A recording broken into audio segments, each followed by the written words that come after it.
Lecture number 4B। अच्छा, तो last class में हमने डिस्कस किया था परमेबिलिटी के बारे में और डार्सी लॉ वगैरह के बारे में, जो कि मिड टर्म में भी इंक्लूडेड था। और तो इस लेक्चर में हम डिस्कस करेंगे सीपेज, और उसको हम कैलकुलेट कैसे करेंगे, उसकी क्वांटिटी कैसे करेंगे। वन डायमेंशनल फ्लो के लिए हम करेंगे। फिर हम क्विक सैंड कंडीशन के बारे में पढ़ेंगे, और फिर सैंड फिल्टर्स, जो सैंड यूज़ होते हैं वाटर फिल्टर करने के लिए, तो वो कैसे काम करते हैं, उनमें क्या क्या यूज़ होते हैं, उनमें पार्ट्स कौन सी होती हैं। तो ये सब लेक्चर नंबर 4 पार्ट बी में, जो कि लास्ट पार्ट है इसका, उसमें डिस्कस करेंगे। तो सी पेज, सो परमेबिलिटी हमारे पास थी कि सॉइल में जो वॉइड्स होते हैं, और वॉइड्स के थ्रू जो वाटर जो होता है या कोई भी फ्लूइड होता है वो फ्लो करता है, तो उसको हम परमेबिलिटी कहते हैं। उस वो हम उसमें परमेबिलिटी में क्या करते हैं, वो स्पीड के बारे में डिस्कस करते हैं कि उस कितनी स्पीड से परमिएबल है, कितनी स्पीड से ये जो वाटर है वो फ्लो करता है सॉइल के थ्रू।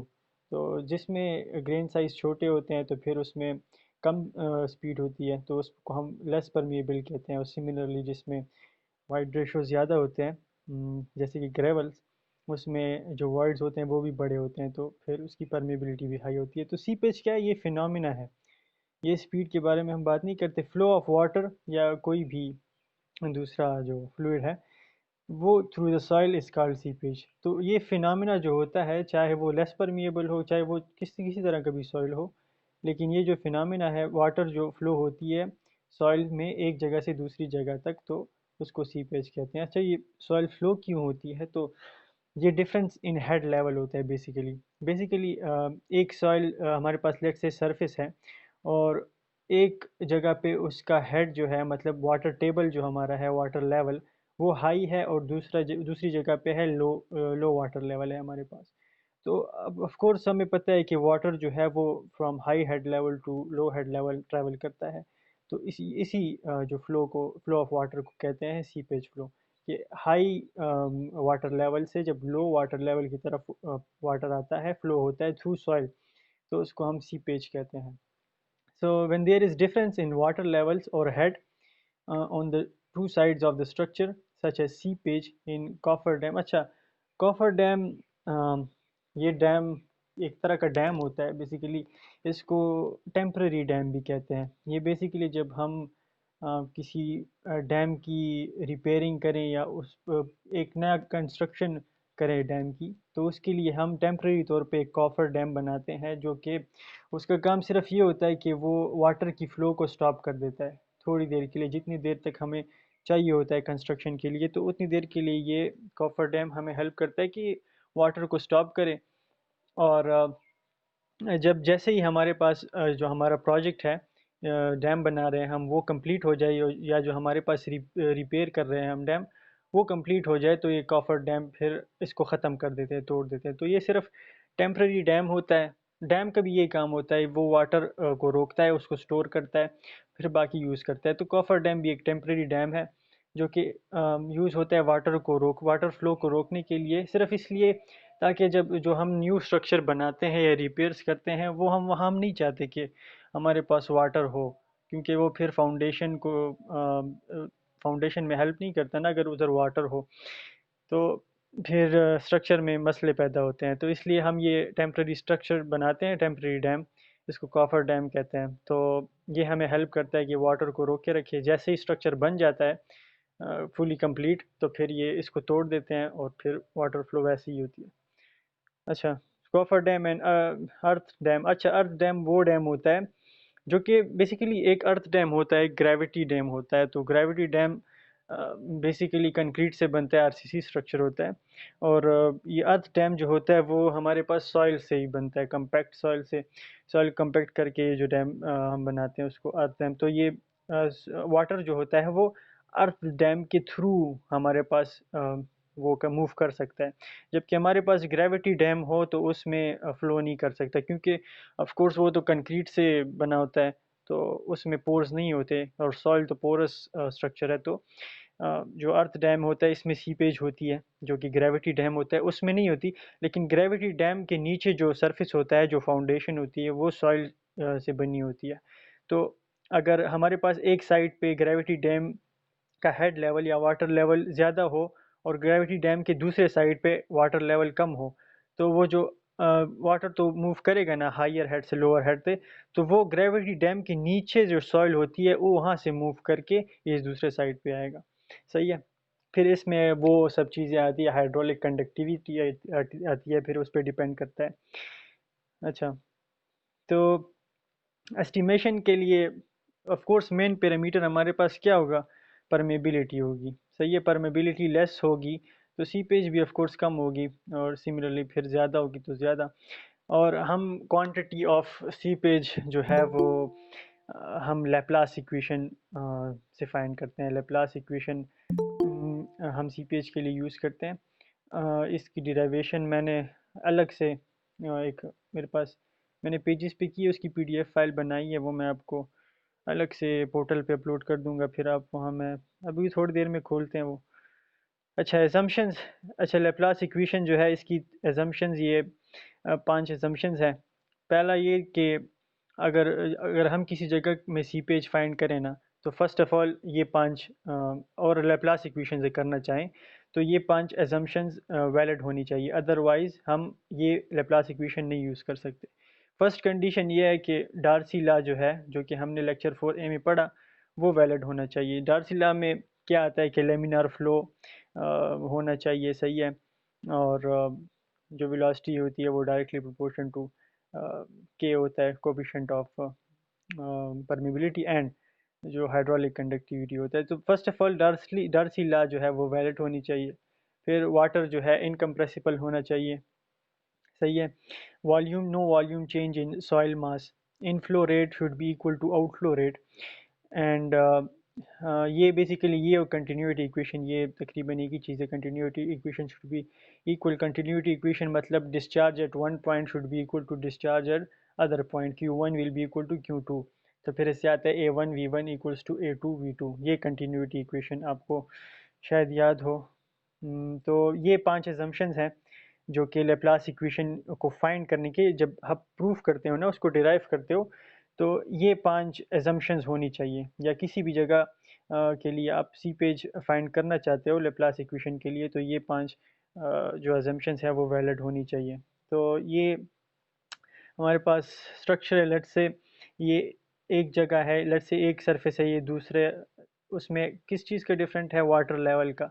यहाँ जो हमारे पास लेफ़्ट साइड पे है, यहाँ पे वाटर लेवल अपस्ट्रीम है, इसको अपस्ट्रीम कहते हैं क्योंकि इसका वाटर लेवल हाई है।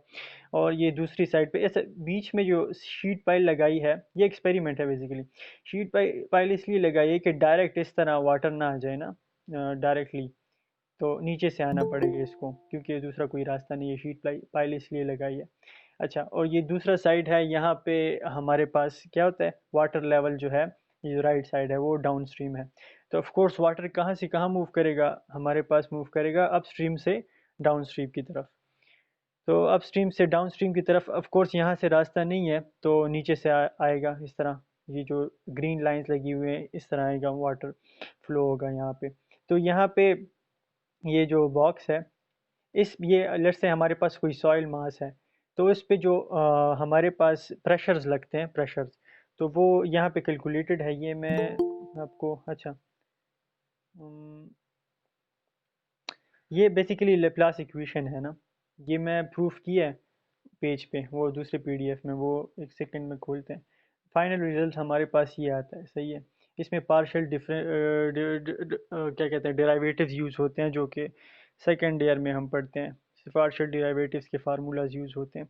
तो ये एक इक्वेशन है। अगर हमारे पास सॉइल आइसोट्रोपिक हुई, आइसोट्रोपिक मतलब कि लेट्स से एक साइड पे हमारे पास एक टाइप की सॉइल है और दूसरे साइड पे भी उसी टाइप की सॉइल है, मतलब सेम सॉइल है अपस्ट्रीम में और डाउन स्ट्रीम में, तो उसको आइसोट्रोपिक कहते हैं। तो उस केस में क्या होता है कि एक्स जो है कि जेड, ये दोनों 1 के इक्वल हो जाते हैं। तो फिर हमारे पास यहाँ पे जब 1 पुट करोगे तो ये इक्वेशन बन जाती है। तो ये बेसिकली लेप्लास इक्वेशन है। सही है।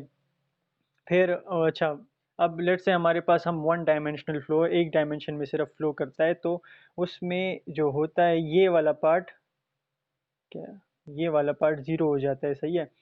तो एक पार्ट रह जाता है, वो प्रूफ में है। लेकिन so for proof refer to class notes, सही है। मैंने नोट्स बनाए हैं, पेज पे प्रूफ किए, उसकी पीडीएफ फाइल है, वो आप लोग देख सकते हैं अलग में। और अच्छा, वन डायमेंशनल फ्लो में लेट से हमारे पास z की वैल्यू जो है वो ज़ीरो h1, ये h1 की वैल्यू ये वाली वैल्यू होती है, मैं बताता हूँ। ये जो वैल्यू है, ये डाउन स्ट्रीम साइड पे जो जितना वाटर लेवल है, और h2 जो है वो अपस्ट्रीम है, या इसको आप कोई नेम भी दे सकते हैं। ये वैल्यूज़ जो है आपको गिवन होंगी, सही है। तो फर्स्ट ऑफ ऑल ये कंडीशन है, अगर ये कंडीशन हुआ तो ये फार्मूला यूज़ होगा, सिंपल। और ये दूसरा कंडीशन है, अगर h1 जो z की वैल्यू जो है h1 से लेस हो और ग्रेटर हो किससे, h1 प्लस h2 से। तो फिर अगर ये कंडीशन हुआ तो फर्स्ट ऑफ ऑल जब आपको गिवन डेटा मिलेगा तो आप लोग ये इन दोनों सिचुएशंस को देखोगे। इन कंडीशन में जो भी मेट हो जाए तो वो आपके पास वो वाला फार्मूला यूज़ होगा h फाइंड करने के लिए। h जो होता है बेसिकली हाइट होता है, डिफरेंस इन हाइट। अच्छा, तो लेट्स ये एग्जांपल है हमारे पास, उसमें गिवन क्या है, h1 गिवन है कि वो लेट्स से 12 इंचेस है, h2 है हमारे पास 20 इंचेस, फिर हमारे पास स्मॉल h1 भी गिवन है और h भी गिवन है, z की वैल्यू आल्सो गिवन है। तो इसमें क्या फाइंड किया, determine the rate of flow of water through the two layer soil. अच्छा, इन इंच पर आर, इंच क्यूब पर आर। अच्छा, ये देखें, ये जो Q की वैल्यू होती है ना, Q मतलब डिस्चार्ज की वैल्यू, वो हम फाइंड करेंगे। तो डिस्चार्ज की वैल्यू हमारे पास K1 है, K1 एक लेयर में, यहाँ पे टू लेयर सॉइल है, तो हमारे पास K2 भी होगा, K2 भी फाइंड करना होगा। तो फर्स्ट ऑफ ऑल हमारा जो फर्स्ट एम होगा वो फाइंड करना होगा K2। सो अच्छा, K2 फर्स्ट ऑफ ऑल, अच्छा इसमें कंडीशन कौन सी है, अगर हम Z की वैल्यू को देखें तो यहाँ पे Z की वैल्यू है 8 इंचेस। तो फर्स्ट कंडीशन था हमारे पास कि z की वैल्यू 0 और h1 के बीच। अच्छा, h1 की वैल्यू है हमारे पास 12, तो 0 और 12 के बीच में जो है वैल्यू है हमारे पास, तो हमारे पास फर्स्ट कंडीशन मेट हो गया। मतलब ये वाला फार्मूला हम यूज़ करेंगे, सही है। तो इस फार्मूले को रीअरेंज किया है, सही है, ऐसे के वन डिवाइड बाई K2 की फॉर्म में। मतलब सिर्फ यहाँ पे K2 डिवाइड किया हुआ है ये डिनोमिनेटर में, तो यहाँ पे K2 कैंसिल हो गया है और यहाँ पे K1 डिवाइड बाई K2 रह गया है। ये रेशो हम इसलिए करते हैं, ये अगर हमारे पास फाइंड हो जाए ना K1 डिवाइड बाई K2, जो कि हमें फाइंड करना है क्योंकि बाकी सारी वैल्यूज तो गिवन है, K2 ही हमें चाहिए। तो यहाँ से K2 की वैल्यू फाइंड करने के लिए K1 डिवाइड बाई K2 की रेशो की फॉर्म में हम इसका आंसर कैलकुलेट कर लेते हैं। तो फिर अगर हम गिवन डेटा में देखें तो K1 की वैल्यू भी गिवन है, जो कि ये परमेबिलिटी की वैल्यूज़ हैं, K कोफिशिएंट ऑफ परमेबिलिटी है। तो एक लेयर की K1 है, एक लेयर की कोफिशिएंट ऑफ परमेबिलिटी, दूसरी लेयर जो है उसकी K2 है। तो ये रिलेशन हमारे पास आ गया, ये ऑलमोस्ट इक्वल टू 1.8 है, तो K1 divide by K2 equals to 1.8।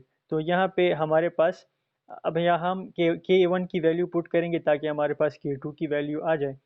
तो रिमेंबर के जो कोफिशिएंट ऑफ परमिबिलिटी है उसका यूनिट है लेंथ डिवाइड बाय टाइम है बेसिकली। तो इंच पर सेकंड आता है, मीटर पर सेकंड ये उस पर डिपेंड करता है कि कंडीशन पे कि वैल्यू किस में गिवन है, तो इस केस में इंच पर सेकंड है। तो फर्स्ट ये फाइंड करने के बाद हमारे पास जो हाइड्रोलिक कंडक्टिविटी है, जो कि हमारे पास head difference divided by length होता है, उसकी वैल्यू हमारे पास नहीं है। तो वो इस फार्मूला से हम फाइंड करते हैं, I equals to small h1 divide by caps h1 plus caps log h2।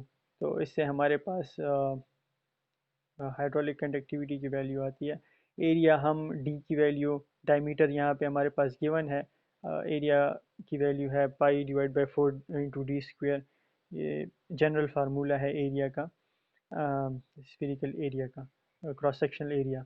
तो इससे हमारे पास एरिया आ जाएगा। डिस्चार्ज का फार्मूला ये कहाँ से आया, ये बेसिकली कंटिन्यूटी इक्वेशन से आया है। मतलब डिस्चार्ज किसे कहते हैं, वेलोसिटी मल्टीप्लाई बाय टाइम। तो डार्सी लॉ से हमें पता है कि वेलोसिटी किस चीज़ के इक्वल है, velocity is directly proportion to hydraulic conductivity which is I. So V is directly proportion to I. तो फिर हम डायरेक्टली प्रोपोर्शन की जगह हम क्या डालते हैं, के।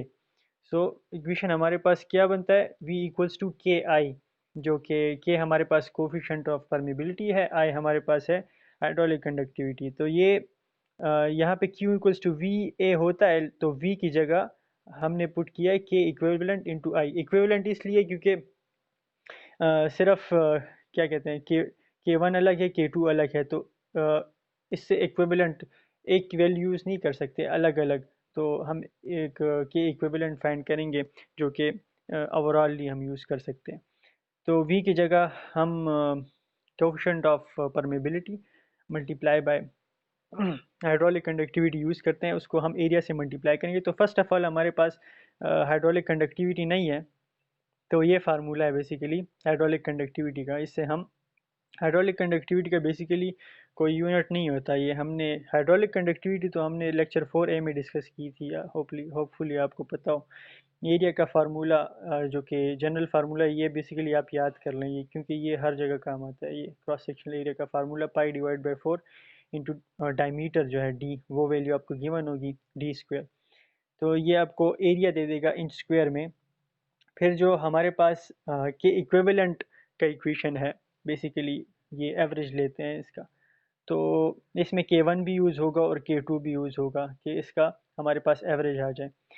तो फाइनली इंच पर सेकंड में आया, जो कि यूनिट है परमिबिलिटी का। इसको इंच पर आवर में कन्वर्ट किया simply by multiplying it by 60 multiply by 60 which is 3600। तो 3600 से इस वैल्यू को मल्टीप्लाई करके अब आपके पास ये इंच पर आवर में कन्वर्ट हो जाएगा। सिंपल यूनिट कन्वर्जन है। और फिर फाइनली जब हमारे पास के इक्विवेलेंट की वैल्यू आ गई, आई की वैल्यू भी आ गई, ए की वैल्यू भी आ गई, तो जो हमसे मांगा है कि determine the rate of flow of water through the two layered soil. तो टू लेयर्ड सॉइल में हमारे पास first of all K1 K2 इन दोनों को मिला के हमारे पास के इक्विवेलेंट बन गया। सही है। और यहाँ पे लिखा है कि इंच क्यूब पर आवर में फाइंड करना है, इसलिए हमने के इक्विवेलेंट की वैल्यू को इंच पर सेकंड से इंच पर आवर में कन्वर्ट किया था। तो क्या एरिया भी हमारे पास इंच स्क्वायर में है। सही है। आई का कोई यूनिट नहीं है, और जो हमारे पास के इक्विवेलेंट है वो भी हमारे पास इंच पर आवर में है। तो यूनिट सही है, सिर्फ मल्टीप्लाई करना है। ए की वैल्यू जो आई है, आई की वैल्यू आई है, और हमारे पास जो के इक्विवेलेंट की वैल्यू है, इसको मल्टीप्लाई करके हमारे पास डिस्चार्ज आ जाएगा। सही है। Discharge volume divide by time. अच्छा, तो ये इस तरह से सॉल्व होते हैं वन डायमेंशनल फ्लो के लिए, जो कि हम सिर्फ यही डिस्कस करेंगे, वन डायमेंशनल फ्लो। तो अच्छा, नेक्स्ट है हमारे पास। अच्छा, सब्र करें, मैं वो दिखाता हूँ आपको जो प्रूफ है इसका।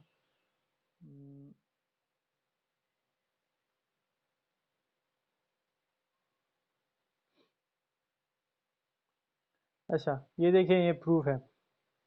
प्रूफ में हमारे पास है यहाँ से, अच्छा मैं यहाँ पे लिखूँ, ये इनलेट वेलोसिटी है। सही है।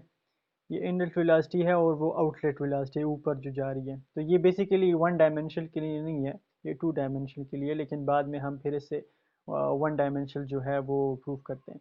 तो एक सेकेंड यार। अच्छा, तो ये इनलेट वेलोसिटी है इनटू एक्स डायरेक्शन, और ऊपर से हमारे पास आउटलेट वेलोसिटी जो आती है। फिर सिमिलरली इस साइड पे हमारे पास जो लेफ़्ट साइड पे है इनलेट वेलोसिटी जेड डायरेक्शन में, वो हमारे पास इस राइट साइड पे आउटलेट वेलोसिटी है। तो ये वेलोसिटी इक्वेशंस हैं, जो कि उसमें कहाँ से आती है, पार्शियल डिराइवेटिव से। तो हमने एजम्पशन में ये एजम्पशंस भी था ना कि इनलेट जो वेलोसिटी होती है वो आउटलेट इलास्टी वेलोसिटी क्या है वो इक्वल होगी। तो फ्रॉम फर्स्ट एजम्पशन, फर्स्ट नहीं फोर्थ एजम्पशन, हम ये फार्मूला हम एज्यूम करते हैं और फिर इसमें वैल्यूज पुट करते हैं। जो इनलेट वेलोसिटीज़ होती हैं, जो कि ये एक V Z into D X D Y है, और दूसरी क्या है, V X D Z D Y V Z. अच्छा, तो इसको हम इक्वल ले लेते हैं आउटलेट वेलोसिटी से। तो ये आप सिर्फ प्रूफ है, ये आप लोग देख सकते हैं। पीछे ये इक्वेशन हमारे पास फिर आ जाती है एंड में। फिर अगर हमारे पास सॉइल आइसोट्रोपिक हो, मतलब एक साइड और दूसरे साइड पे सेम हो, तो फिर हम के एक्स और के जेड को वन के इक्वल ले लेते हैं, और ये सिर्फ ये इक्वेशन बच। अच्छा, नीचे है। If the soil is hydrophobic with respect to hydraulic conductivity, मतलब हाइड्रोलिक ज़रूरी नहीं है कि सिर्फ सॉइल सेम हो, मतलब क्ले हो, उसकी हाइड्रोलिक कंडक्टिविटी की जो वैल्यू है वो कैसे फाइंड करते हैं, मतलब हेड डिवाइड बाय लेंथ। तो वो अगर दोनों सॉइल्स की सेम हो तो फिर हम क्या करेंगे, के एक्स और के जेड की वैल्यू को 1 के इक्वल ले लेते हैं, तो ये हमारे पास इक्वेशन आ जाती है। अच्छा, वन डायमेंशनल फ्लो के लिए फिर हम क्या करते हैं, ये जो z वाला पार्ट है सिर्फ वन डायमेंशन में हमारे पास फ्लो होती है ना, तो ये z वाला पार्ट जो है ये हम इक्वल टू ज़ीरो ले लेते हैं, मतलब ख़त्म कर देते हैं। सही है। तो फिर ये आगे, ये एक कंडीशन के लिए फार्मूला, ये दूसरे कंडीशन के फार्मूला डिराइव, तो ये बेसिकली डिराइवेशंस हैं वन डायमेंशनल फ्लो के लिए। और लेप्लास इक्वेशन, इस इक्वेशन को, इस ये इक्वेशन है लेप्लास इक्वेशन, ये इक्वेशन भी है और ये इक्वेशन, अगर सॉइल आइसोट्रोपिक ना हो तो फिर ये इक्वेशन है, और अगर आइसोट्रोपिक हो तो फिर ये इक्वेशन है। तो ये दो इक्वेशन ये मैं अपलोड कर दूंगा आपके लिए पोर्टल पे, आप खुद देख लें। अच्छा,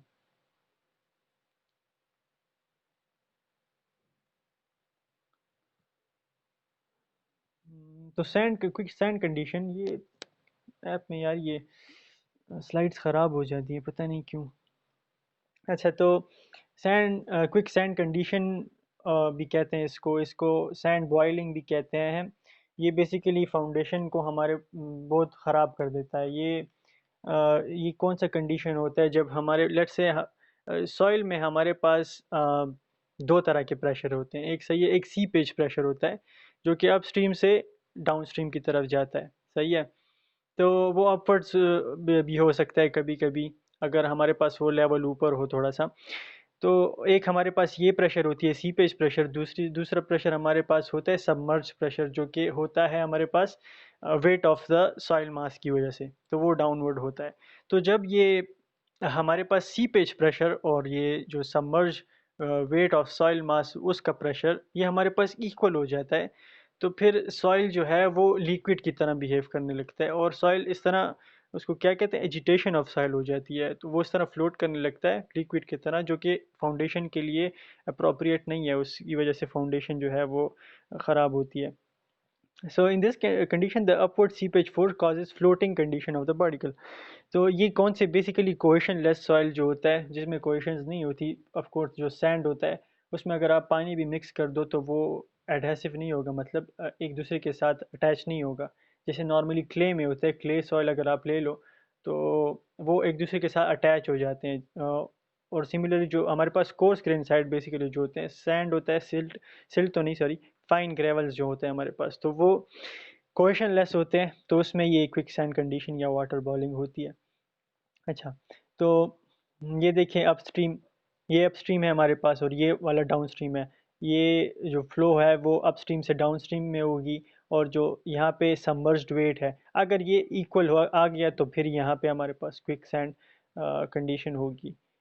तो इसका रिज़ल्ट क्या होगा, जो बेरिंग कैपेसिटी होती है सॉइल की, मतलब बेरिंग कैपेसिटी, जो मैक्सिमम लोड जो है वो सॉइल बेयर कर सकता है, उसको बेरिंग कैपेसिटी ऑफ सॉइल कहते हैं। तो वो अपनी सारी बेरिंग कैपेसिटी जो है लूज़ कर देता है। तो बेरिंग कैपेसिटी अगर आप सॉइल की लूज़ हो गई तो मतलब उसका सारा फाउंडेशन ही गया, फाउंडेशन गया तो फिर सारा स्ट्रक्चर जो है वो गिर जाएगा ऑफ कोर्स। फिर हमारे पास शेयर स्ट्रेंथ, शेयर वो वाला फेल्यूर होता है ना जो स्लाइडिंग में आता है, स्लाइडिंग फेल्यूर इसको कहते हैं। तो स्ट्रेंथ, शेयर स्ट्रेंथ भी ख़त्म हो जाती है, बेयरिंग कैपेसिटी भी ख़त्म हो जाती है सॉइल की क्विक सैंड कंडीशन के बाद। अच्छा, एजिटेशन ऑफ सॉइल होती है, मतलब एजिटेशन जो है प्रॉपर्टी है वाटर की, वाटर जैसे फ्लो करता है ना, फ्लोट करता है, उसी तरह कंडीशन सॉइल की भी बन जाती है। ये कोहेशन लेस सॉइल तो खैर इतना कॉमन नहीं है लेकिन ये होता है। अच्छा, तो इस फिनोमिना को हम क्विक सैंड और सैंड बॉइलिंग, ये याद रखें, इसको सैंड बॉइलिंग भी कहते हैं। तो क्या होता है कि effective pressure will increase when the water is flowing downwards and decrease when the water is flowing upwards। तो सीपेज वाटर जो है कभी डाउनवर्ड फ्लो करता है कभी अपवर्ड फ्लो करता है। तो इफेक्टिव प्रेशर तब इंक्रीज होगा जब वाटर जो है डाउनवर्ड मूव करेगा, और जब डिक्रीज होगा जब अपवर्ड मूव करेगा। इफेक्टिव प्रेशर है जो हमारे पास, मैंने आपको बताया कि किसके इक्वल है, जो सबमर्ज्ड वेट ऑफ वाटर की, सबमर्ज वेट ऑफ सॉइल है, उसका जो प्रेशर, उसकी वजह से जो प्रेशर आता है माइनस द सीपेज प्रेशर। तो ये दो प्रेशर अगर इक्वल हो गए तब ये क्विकसैंड कंडीशन होता है। तो when the pressure due to submerged weight of soil becomes equal to seepage pressure then the effective pressure become zero. Effective pressure zero हो जाता है तो सॉइल पे कोई प्रेशर ही नहीं होता, तो वो इस तरह फ्लोट करने लगता है। ये काइंड ऑफ इक्विलिब्रियम कंडीशन की तरह होता है, सॉइल इक्विलिब्रियम में आ जाता है तो बस इफेक्टिव प्रेशर ज़ीरो हो जाता है और सॉइल फ्लोट करने लगता है। When this happens soil begins to float and it is known as quicksand effect और क्विकसैंड कंडीशन और सैंड बॉइलिंग। तो इसमें हम अब हमें कैसे पता चलेगा कि क्विकसैंड कंडीशन में ये सॉइल है? अगर हम न्यूली कंस्ट्रक्शन कर रहे हैं किसी जगह में, फाउंडेशन बना रहे हैं, उसकी सॉइल पे हम जियोटेक्निकल जो है एक्सपेरिमेंट्स कर रहे हैं, तो ये एक्सपेरिमेंट्स भी हम एक न्यू हम पैरामीटर यहाँ पे इंट्रोड्यूस करते हैं, उसको कहते हैं क्रिटिकल हाइड्रोलिक ग्रेडियंट।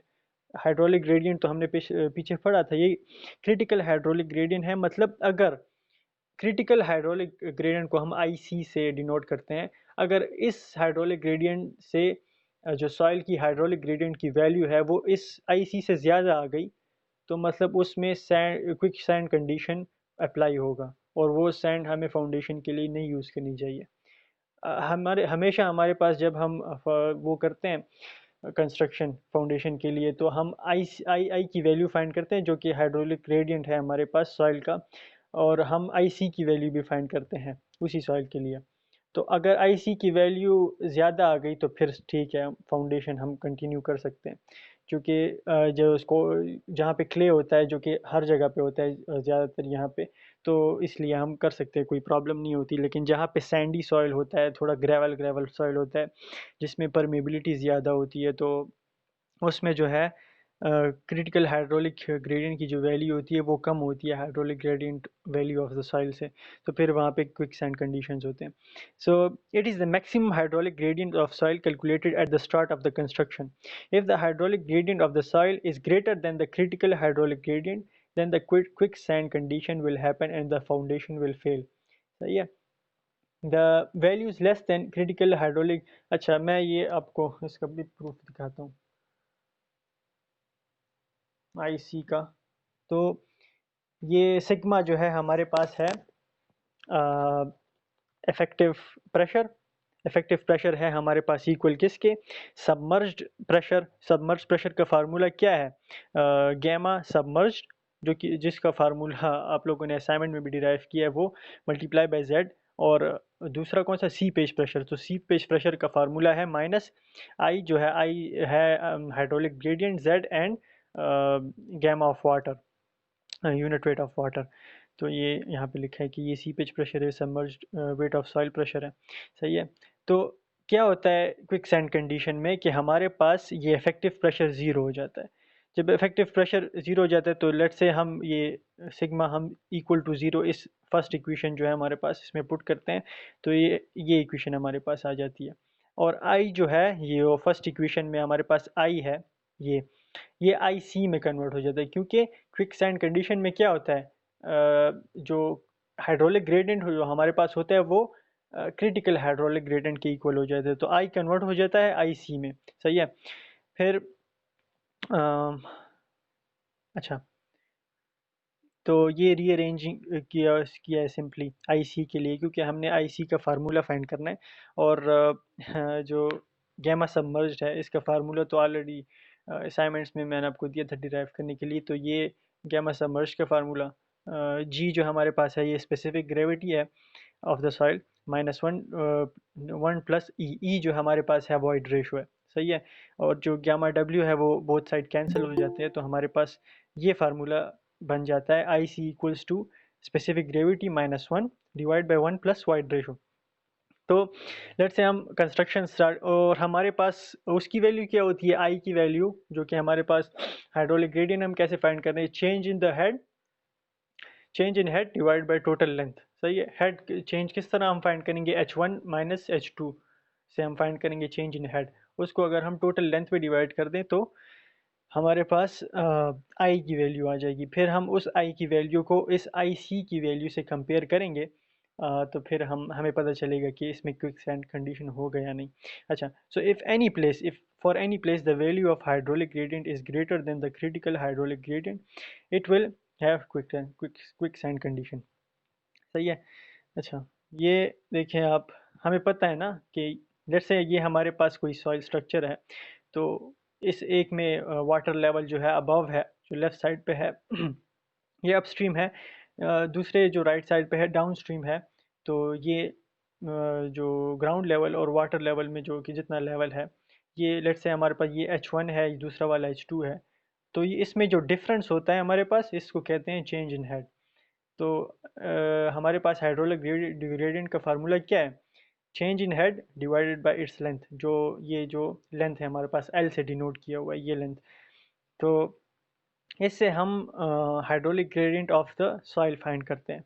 और इस फार्मूले से जो आई सी फाइंड करते हैं, specific gravity minus one plus e, इससे हम क्या फाइंड करते हैं? Critical hydraulic gradient. तो फिर अगर हमारे पास हाइड्रोलिक ग्रेडियंट की वैल्यू, आई की वैल्यू आई सी से कम आ गई, तो मतलब हमारे पास फाउंडेशन सेफ है, हम कर सकते हैं फाउंडेशन। और अगर इससे ये वैल्यू हमारे पास ज़्यादा आ गई आई सी से, तो फिर फाउंडेशन जो है वो ख़तरे में उसको। अच्छा, ये मैं अपलोड कर दूंगा, खैर आप लोग फिर खुद देखें और प्रैक्टिस करें इस पे। तो ये हमारे पास था क्विक सैंड कंडीशन के बारे में। फिर नेक्स्ट है हमारे पास सैंड फिल्टर्स। तो अब हम सैंड यूज़ करते हैं फिल्टर्स की, क्योंकि सैंड क्यों यूज़ करते हैं? क्योंकि हमारे पास उसकी परमेबिलिटी ज़्यादा होती है, क्योंकि परमेबिलिटी भी ज़्यादा होती है और उसमें ये कोहेशन लेस सॉइल है। हमारे पास जो सैंड है ये एक दूसरे के साथ अटैच नहीं होता, स्टिक नहीं होता, कोहेशन लेस है। तो इसलिए हम सैंड यूज़ करते हैं फ़िल्टर्स में ज़्यादातर। सैंड फ़िल्टर्स जो कि काफ़ी इफ़ेक्टिव भी होते हैं। दो तरह के फ़िल्टर्स हैं हमारे पास, एक है स्लो सैंड फ़िल्टर है हमारे पास और दूसरा है रैपिड सैंड फ़िल्टर। तो ऑफ कोर्स नेम से ही पता चल जाता है ना कि स्लो सैंड फ़िल्टर में जो रेट ऑफ फ़िल्ट्रेशन है किसका, वाटर का, ये वाटर प्यूरिफिकेशन के लिए बेसिकली, तो वो कम है। लेकिन एफिशिएंसी जो है वो स्लो सैंड फिल्टर की as compare to rapid sand filter ज़्यादा है। तो रैपिड सैंड फिल्टर जो है हमारे पास ज़्यादा वाटर जो है जल्दी जल्दी वो करता है, फिल्ट्रेट करता है। और लेकिन उसमें ऑर्डर तब भी होता है, ऑर्डर मतलब उसमें टेस्ट तब भी होता है। और बैक्टीरिया के हवाले से अगर हम देखें, तो स्लो सैंड फिल्टर जो है वो काफ़ी इफ़ेक्टिव है, मतलब एफिशिएंसी के लिहाज से, कि बैक्टीरिया को कैसे फ़िल्टर आउट करते हैं, तो वो रैपिड सैंड फिल्टर में कम है एज़ कम्पेयर टू स्लो। लेकिन रैपिड सैंड फिल्टर में ये है कि हमारे पास टाइम जो है वो कम होता है। सो जब टर्बिडिटी क्या होता है? सस्पेंशन ऑफ एनी डस्ट या कुछ भी सॉइल वगैरह हो वाटर में, उसको टर्बिडिटी कहते हैं, जो कि सस्पेंशन में हो। और NTU जो है ये टर्बिडिटी का यूनिट है। अगर ये 10 NTU से कम हो तो फिर ये उसके लिए स्लो सैंड फिल्टर यूज़ होते हैं। तो इसमें कौन से पार्ट्स होते हैं? एक इनक्लोज टैंक सा होता है हमारे पास, फिर उसमें फिल्ट्रेशन मीडिया होता है। बेसिकली वो हमारे पास सैंड यूज़ होता है, क्योंकि स्लो सैंड फिल्टर्स है। तो फिल्ट्रेशन मीडिया जो हमारे पास है वो होगी हमारे पास सैंड की। फिर हमारे पास बेस मटेरियल। तो बेस मटेरियल बेसिकली हमारे पास होता है ग्रेवल से बना होता है। ये कुछ 3 4 या 5 लेयर्स में हम ग्रेवल की जो लेयर्स देते हैं, फिर आगे हम डिस्कस करते हैं। फिर हमारे पास होता है अंडर ड्रेनेज सिस्टम और इनलेट एंड आउटलेट अरेंजमेंट्स। जो कि इनलेट मतलब जो कि नॉन प्यूरिफाइड वाटर होता है वो जहाँ से आएगा उसके लिए जगह, और आउटलेट मतलब जो बाहर जाने के लिए, जो आफ्टर प्यूरिफिकेशन का ना। अच्छा, सो इनक्लोज टैंक, हमारे पास एक बड़ा सा टैंक होता है, उसकी डेप्थ जो है 2.5 मीटर से लेके मीटर, जो ये बहुत काफ़ी बड़ा होता है, मीटर से लेके 3.5 मीटर तक। उसका प्लेन जो एरिया होता है वो 100 से लेके, मतलब ये रेंजेस होते हैं डिफरेंट साइज़ के, छोटे भी हो सकते हैं, बड़े भी डिफरेंट साइज़ के मिलते हैं। तो 100 से लेके 2000 स्क्वायर किलोमीटर तक हमारे पास इसके साइजेस हैं। और ऑफ कोर्स ये रेक्टेंगुलर टैंक होता है, और किससे मेड अप ऑफ कंक्रीट। तो ये इंक्लोज टैंक हो गया हमारे पास। नेक्स्ट हमारे पास आता है फिल्टर मीडिया। तो ये मेन चीज़ है ग्रेवल लेयर एट बॉटम। ये खैर ये फिल्टर मीडिया में नहीं आता। मेन ये चीज़ है सैंड लेयर जो है हमारे पास, एक सैंड लेयर प्रोवाइड करते हैं, ग्रेवल के अबव ही होती है। ग्रेवल हमारे पास बेस मटेरियल है बेसिकली, तो ये ग्रेवल के अबव होती है। तो सैंड लेयर होती है हमारे पास 90 से लेके 110 सेंटीमीटर तक ये क्लियर होती है, थिक सी लेयर, उससे पास होके हमारे पास वाटर प्यूरिफाई होता है। अच्छा, ये फ़िल्टर मटेरियल है, यही मेन स्टेप है। इससे जितनी देर में इसको पहले अच्छी तरह से कंपैक्ट करते हैं सैंड को, फिर इसमें जो 90 सीएम या 110 सीएम की लेयर प्रोवाइड करते हैं इसमें। अच्छा, नेक्स्ट हमारे पास है बेस मटेरियल। जो ऊपर हमारे पास है सैंड का लेयर जो कि 90 सेंटीमीटर होता है लेट्स से, और उसके नीचे हमारे पास होता है base material. Base material used is gravel. तो हमारे पास बेसिकली ग्रेवल यूज होता है इन 3 लेयर्स। लेट्स से हमारे पास 3 लेयर होता है फाइन। अच्छा, तो जो ऊपर की लेयर होती है ना सैंड से अटैच जो होती है, उसमें फाइन जो होता है, थोड़ा सा फाइन कोर्स ग्रेन्ड ग्रेवल होता है हमारे पास। फिर जो नीचे आता है तो फिर उससे कोर्स कोर्स सॉइल होता है, मतलब फाइन फिर कोर्स और फिर उससे भी ज़्यादा कोर्स। मतलब उसके जो साइज़ होते हैं, ग्रेन साइज़, वो बड़े होते हैं। सही है। It is use to support the sand layer. सही है, ये सब सिर्फ सपोर्ट के लिए यूज़ होता है स्लो सैंड फिल्टर में। इसका काम सिर्फ क्या होता है, सपोर्ट करना बस। तो बॉटम लेयर जो हमारे पास है, बॉटम लेयर सबसे ज़्यादा कोर्स होगी, मतलब इसमें जो ग्रेन साइज़ यूज़ होंगे ग्रेवल के वो सबसे ज़्यादा होंगे। इसकी जो थिकनेस है हमारे पास वो है 40 टू 60 मिलीमीटर। फिर इंटरमीडिएट जो है वो दरमियान में, वो है 20 से लेके 40 मिलीमीटर। और फिर टॉप लेयर जो कि सबसे ज़्यादा फाइन ग्रेवल ही होगा लेकिन फाइन ग्रेन्ड होगा, तो वो है 3 से लेके 6 मिलीमीटर तक। तो ये हमारे पास बेस मटेरियल है। सही है, ग्रेवल यूज़ होता है। अच्छा, अंडर ड्रेनेज सिस्टम। तो लेट्स से हम पानी डालते हैं इनलेट, जो है हमारा इनलेट जो हमारे पास होता है उसमें पानी डालते हैं, वो नीचे आता है सबसे पहले सैंड में। सैंड से फिल्टर आउट होके जाता है ग्रेवल में। ग्रेवल के नीचे जो है होता है हमारे पास under drainage system. Under drainage system में क्या होता है, अंडर ड्रेनेज सिस्टम में हमारे पास दो पाइप्स होती है, पाइप्स या ड्रेन्स जो भी। एक होती है हमारे पास मेन ड्रेन, दूसरा होता है लेटरल ड्रेन। सो जो ग्रेवल से नीचे आके हमारे पास डायरेक्ट जो है पानी जाता है लेटरल ड्रेन में। लेटरल ड्रेन जो है वो ट्रांसफ़र करता है पानी को मेन ड्रेन में, और मेन ड्रेन से जाता है जो कि फ़िल्टर वाटर वेल होता है हमारे पास, कुआँ जहाँ पे सारा पानी जो फ़िल्टर आउट होता है प्यूरिफाइड वाटर, तो वो हमारे पास फिर वहाँ जाता है। तो it is under the gravel level. ये ग्रेवल लेवल के नीचे होता है। It is consist of lateral and main drains. The water after filtration goes to lateral drain. तो फर्स्ट ऑफ ऑल ये लेटरल ड्रेन में जाता है and then to main drain. तो फिर लेटरल ड्रेन में जो वाटर जाता है वो ट्रांसफ़र करता है कहाँ, मेन ड्रेन में।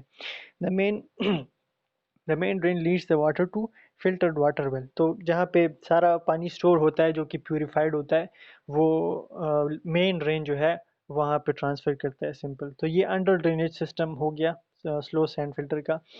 अच्छा, तो बस ये, और लास्ट जो हमारे पास था इनलेट एंड आउटलेट। तो एक आउटलेट होती है जहाँ से वाटर पास होता है, जो कि वाटर वेल, जो फ़िल्टर वाटर वेल में ट्रांसफ़र करता है। तो वो एक वो जगह हो गई, ये वो नीचे होता है। और जो इनलेट होता है वो ऊपर की जगह पे हमारे पास बना होता है, जिसमें नॉन प्यूरिफाइड वाटर आता है हमारे पास। तो स्लो सैंड फिल्टर, ये हमारे पास इट रेंजेस फ्रॉम, जो इसकी रेट ऑफ फिल्ट्रेशन होती है, it ranges from 100 to 200 litres per hour square metre of filter area. मतलब जो जितना स्क्वायर मीटर ऑफ एरिया हो हमारे पास, ये हमने पीछे डिस्कस किया ना कि इनक्लोज टैंक जो है हमारे पास, इसका प्लेन एरिया वो इस पे डिपेंड करता है। लेट्स से हमारे पास 10 स्क्वायर किलोमीटर एरिया है हमारे पास, तो ये रेट ऑफ फिल्ट्रेशन कितना होगी, 100 लीटर्स पर आवर। मतलब 100 लीटर्स पर आवर बहुत कम रेट है, इसलिए इसको स्लो सैंड फिल्टर कहते हैं पर स्क्वायर मीटर ऑफ एरिया। तो वो 100 स्क्वायर किलोमीटर था, उसको फिर कन्वर्ट कर दो स्क्वायर मीटर में, तो फिर उसमें यहाँ पुट कर, तो ये काफ़ी कम वैल्यू आती है फिल्ट्रेशन रेट की। जो हमारे पास रैपिड सैंड होता है वो इससे आई थिंक 25 या 25 से लेके 50% इससे ज़्यादा रेट होता है इसका। एफिशिएंसी, तो एफिशिएंसी के हवाले से ये काफ़ी, मतलब अगर इसको हम रेट के हवाले से देखें, स्पीड के हवाले से, कि तो वो कम है, ऑफ कोर्स वो बहुत कम है। लेकिन एफिशिएंसी जो है हमारे पास, मतलब बैक्टीरिया और सस्पेंडेड मैटर जो हमारे पास होता है, जो वाटर में सस्पेंशन में होता है, हमें नज़र नहीं आता, लेकिन वो होता है सस्पेंशन में, जो कि फ़िल्टर पेपर से भी पास हो जाता है। वो जो मैटर होता है हमारे पास, तो वो 99% जो है इफ़ेक्टिव होता है। मतलब 99% बैक्टीरिया और सस्पेंडेड जो मैटर होता है वो इतना एफिशिएंट है। मतलब सिर्फ 1% वो भी कभी कभी अगर बच जाए तो ये उसके फैक्टर ऑफ सेफ्टी के लिए, मगर मतलब कि 100% नहीं होता, लेकिन 99% भी काफ़ी ज़्यादा है।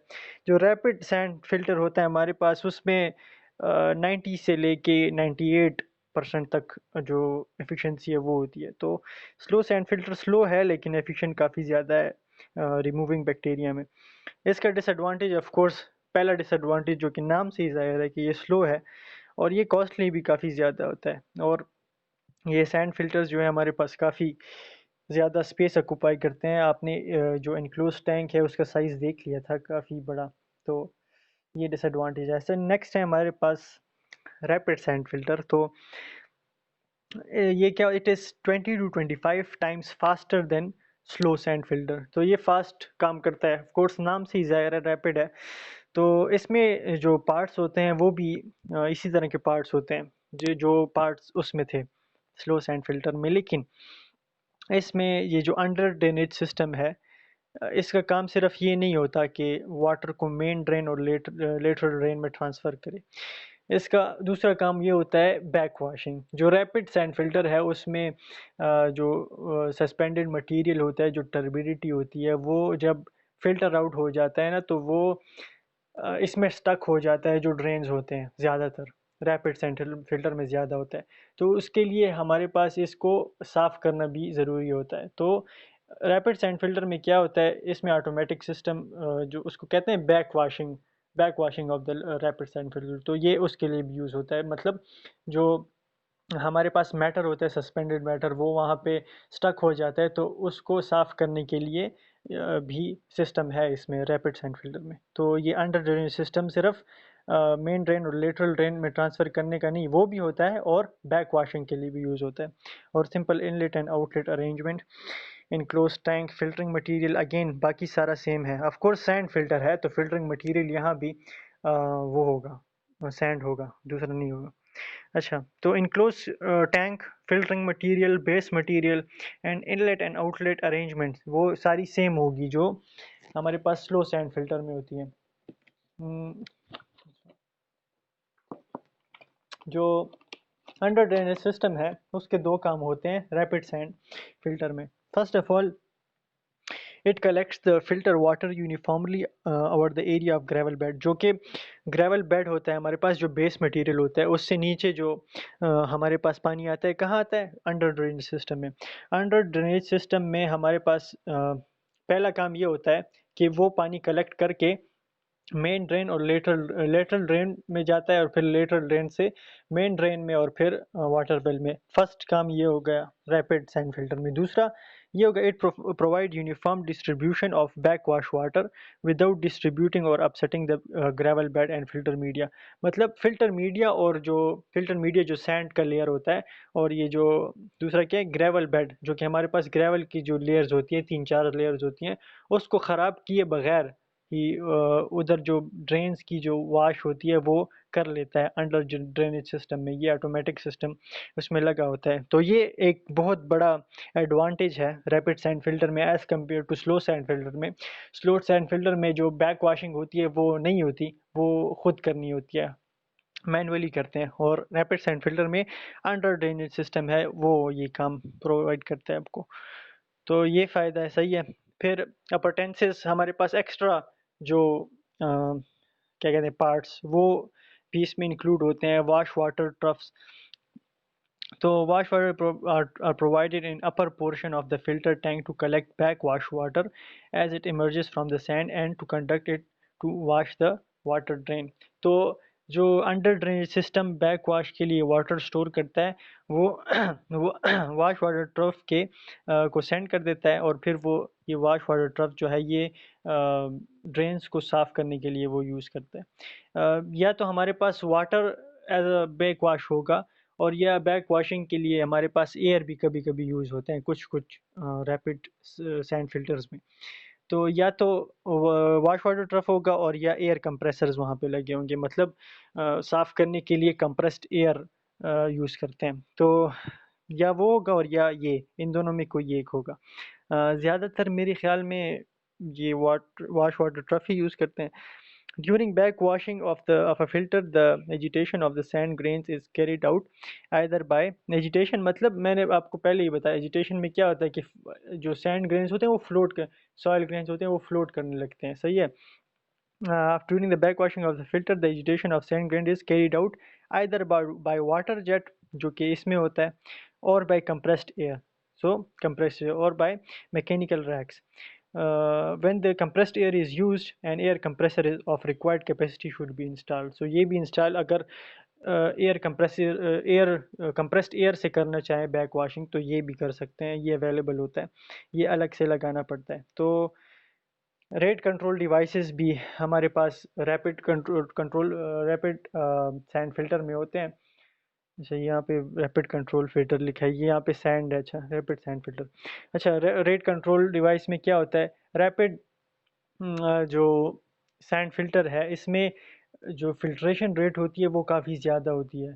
तो कभी कभी वो अगर हम उसको कंट्रोल करना पड़ता है, इसलिए हम रेट कंट्रोल डिवाइस लगाएंगे। अगर ये बहुत ज़्यादा हो गई या बहुत कम हो गई, मतलब कम इसलिए होगी कि उसमें जो सस्पेंडेड मैटर है वो ज़्यादा है, तो इसलिए मेन ड्रेन और लेटरल ड्रेन में वो स्टक हो गए और वाटर पास नहीं हो रहा। तो फर्स्ट ऑफ ऑल ये कंडीशन। दूसरी है, अगर काफ़ी ज़्यादा हो रही हो तो मतलब उसमें सैंड लेयर या ग्रेवल लेयर में कुछ मसला होगा, इसलिए प्यूरीफाई अच्छी तरह से नहीं हो रहा है, इसलिए जल्दी जल्दी हो रहा है। तो इसमें हम रेट कंट्रोल डिवाइसेस लगाते हैं ताकि उसका जो फिल्ट्रेशन रेट है वो हम कंट्रोल कर सकें।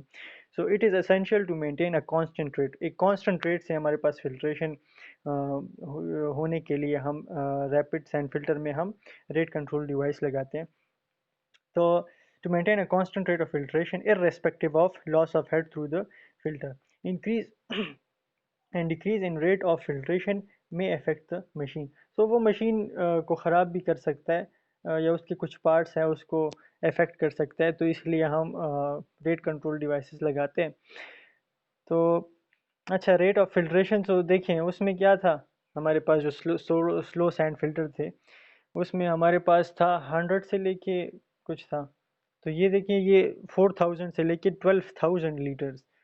तो ये काफ़ी बड़ा चेंज है जो रैपिड सैंड फिल्टर हमारे पास, मतलब ये टाइम कंज्यूमिंग कम है, ये इसकी एडवांटेज है।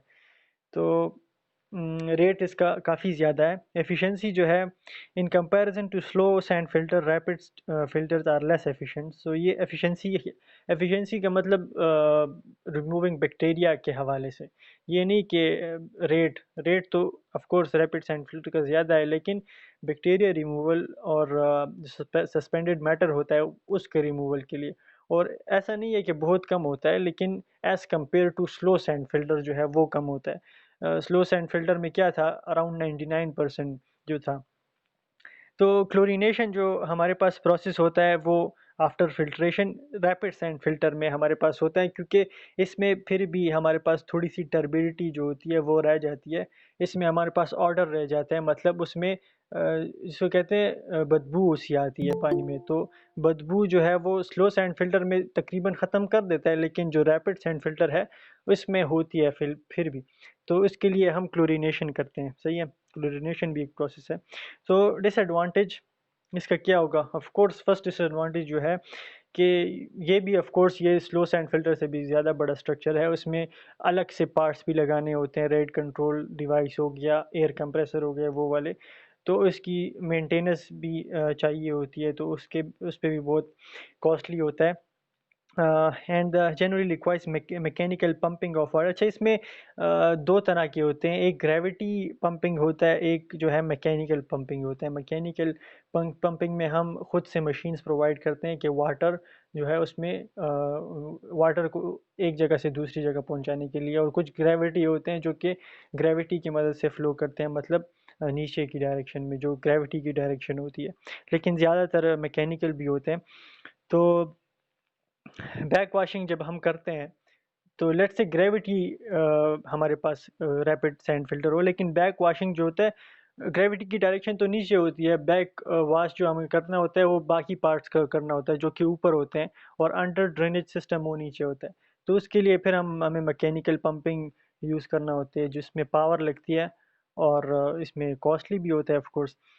अच्छा, generally ineffective against taste and, और तो उसमें टेस्ट फुली तरह से ख़त्म नहीं होता, मतलब वाटर फुली तरह से प्यूरिफाई नहीं हुआ होता।